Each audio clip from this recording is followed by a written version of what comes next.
Alright, I'm going to talk about crafting for a bit, but crafting is all about making items, or making your existing items, even more awesome.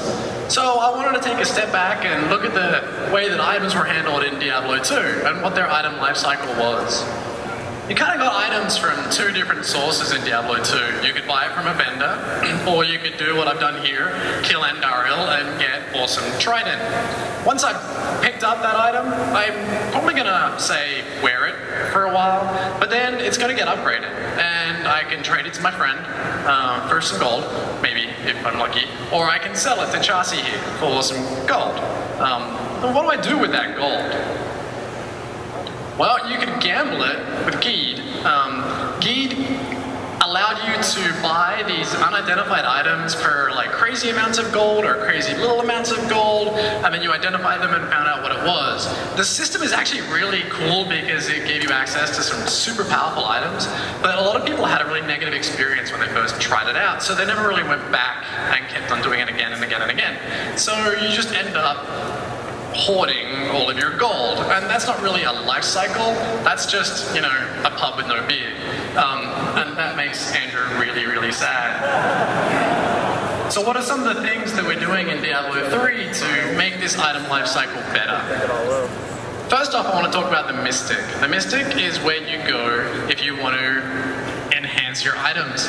She can take any item that you have, like your chest piece or your bracers, and she can add an enhancement to it.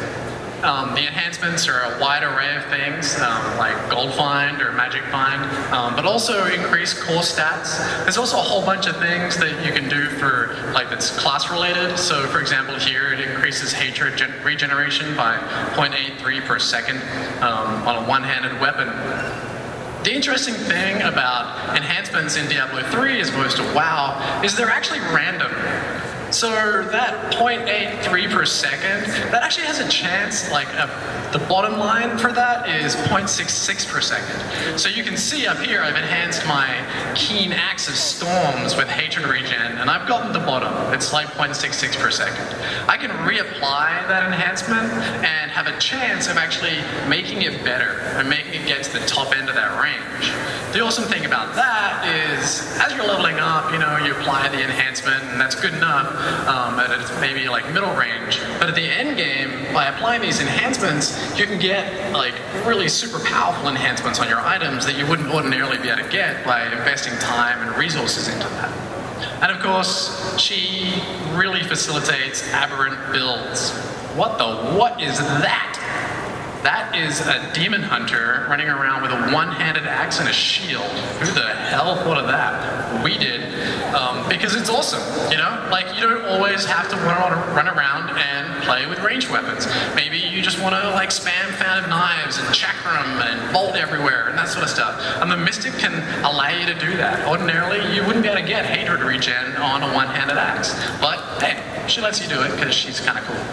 And she levels up. She has 10 levels.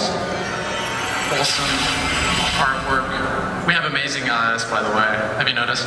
Yeah.